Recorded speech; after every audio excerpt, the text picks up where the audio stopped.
And so, Madam President, that is just not true, what the Democrat leader just said. It's not true, it's not accurate.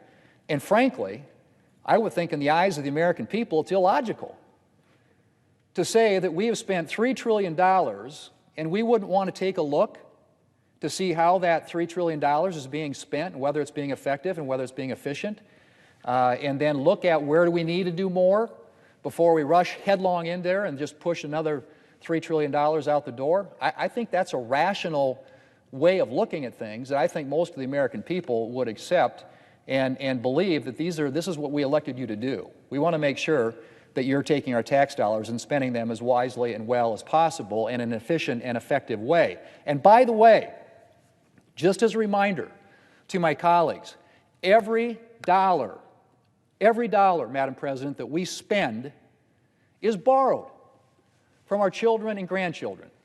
This doesn't just magically appear, we just don't out of thin air. We're borrowing money.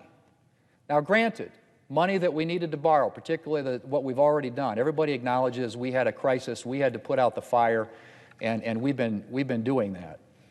But every dollar, prospectively, every dollar that we've already spent is a borrowed dollar, borrowed from future generations of Americans, and someday, dollars that we're going to have to repay. So wouldn't it be prudent, wouldn't it be logical, wouldn't it be rational for this body, the custodians, the stewards of the American people's tax dollars, to take a hard look at what's working and what's not working before rushing headlong into spending another $3 trillion, which the Democrat leader got up here and lauded and applauded the House of Representatives for blowing into town for 24 hours last Friday, cobbling together an ideological wish list. Now granted, there's some things in there that are probably good ideas, and maybe things that in the end could end up in a piece of legislation. But it didn't get a single Republican vote, and it didn't have a single consultation with Republicans in the House of Representatives about how to put it together. You know what, in the end? They couldn't keep all the Democrats. There were 14 Democrats that voted against that in the House of Representatives, and not a single Republican. Which makes sense if you're a Republican. You never get asked. You're never at the table. You have no input whatsoever. They come in and put this thing together, 1,800 pages, $3 trillion. And what's it got in it? Crazy stuff. Crazy stuff, like studies as to whether or not there is diversity and inclusion in the marketing of marijuana. 68 references in the House bill to cannabis. 68 references. Only 52 references to jobs, which is what I would think the American people are a lot more concerned about. The House of Representatives evidently waited and in the balance thought, well, my gosh, studies on the diversity and inclusiveness of the marketing of cannabis was more important and weighed more heavily on the scale than the jobs that have been lost for the American people. That's what it looks like. I mean, they threw everything in there. They threw a tax cut for millionaires and billionaires. These guys get up here every single day and talk about Republicans, helping out millionaires and billionaires. And what does the House bill have in it? A tax cut for millionaires and billionaires. 56% of that tax cut proceeds will go to those 1% top wage earners in America. Just think about that. Does that make sense? Does that make sense when you're fighting a pandemic? Probably not. They actually had tax increases on small businesses. No big surprise there. Tax increases are always something they're quick to do. But Madam President, I just have to take issue with what the Democrat leader was down here saying and his characterization of what's going on here. This place, when you're responding to a crisis, needs to act in a bipartisan and a constructive way, not in a partisan, ideological way, And I would also think in a thoughtful way, giving a lot of consideration to what are we doing here with those borrowed dollars, borrowed from our kids and grandkids, and are we making the best use of them? That, to me, seems like maybe the great divide here and the great debate that we have, not only in this, but a lot of other issues. It just seems like the natural, instinctive solution from my friends on the other side of the aisle is we can just solve this by throwing a lot of money out there. Well, I have to tell you, I don't think that's the way the American people view it. As they sit down and are making hard decisions right now about how to take care of their families, how to get through this economic crisis, I would think the decisions they're making are along the same lines of the decisions that we ought to be making.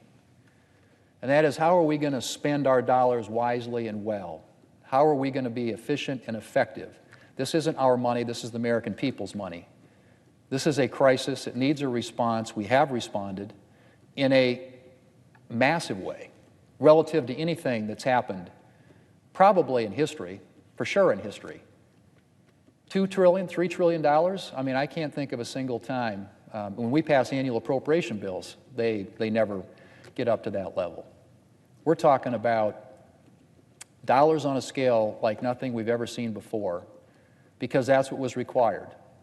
And this institution demonstrated that notwithstanding our differences, we could work together in a constructive way, in a bipartisan way, to do what was necessary to deliver for the American people.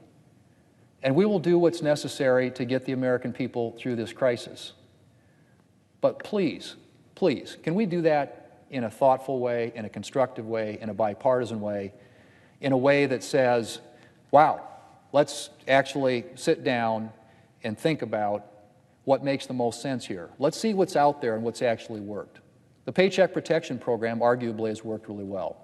We've put now $660 billion into that particular program, and I think it's gotten pretty big dividend, pretty big result. A lot of businesses are still functioning, still operating. A lot of workers are still working. That was what that was all about. It was to keep those jobs, to keep those workers working. Now, there have been some hiccups and there have been some things that need to be fixed, and we ought to look at what we can do to refine it, make it work better, make it work more efficiently.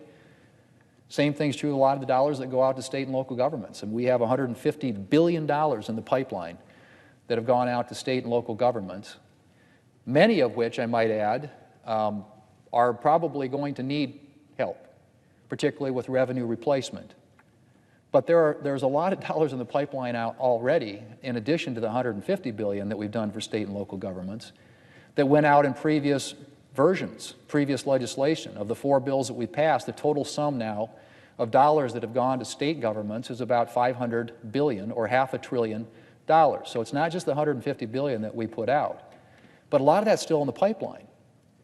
And a lot of it, before we put more out there, before we say, oh, let's put another trillion out there, which is what the House was proposing, maybe we ought to look at what the need is. Maybe we ought to find out what the revenue loss actually is, because those numbers are just coming in. This thing really hit us hard a couple of months ago, so the real impact of this is going to be felt April, May, into the summer.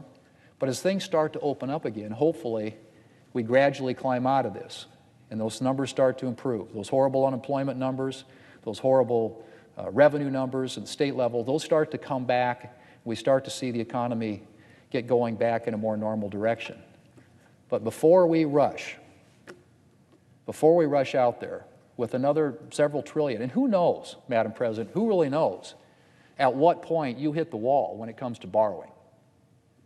I mean, we think that the Federal Reserve thinks it's got lots of levers and they can leverage their balance sheet and they can still do things, and they think that, fiscally we've got some headroom that we can maneuver within. But if you think about this, before this all started, our debt to GDP ratio was 79%. 79%. You know what, for 2020, our debt to GDP ratio is going to be, and that doesn't include anything that we do from here on. It just captures what's already been done. Our debt to GDP ratio will be 101. 1 to 1. And that was always the level when we saw the Greeces of the world and all these countries that were just completely, in this downward spiral, this quagmire of debt. That was always the metric, 1-to-1, 100% debt to GDP. That's the break point. That's when you start entering in that really dangerous territory. Well, imagine if we add another $3 trillion on top of that. The $3 trillion that we've already done, taking the debt to GDP from 79% to 101%, is the biggest increase in debt to GDP that we've seen since 1943, when we were powering up for World War II. Now, granted, this is like a war. This is a fight that we have to win, and we need to do whatever it takes to win it. But let's do it in a smart way, in a thoughtful way, in a way that gives consideration to the future generations whose liability everything that we spend today will become, because everything that we do is borrowed money. And we've got to remember that, Madam President.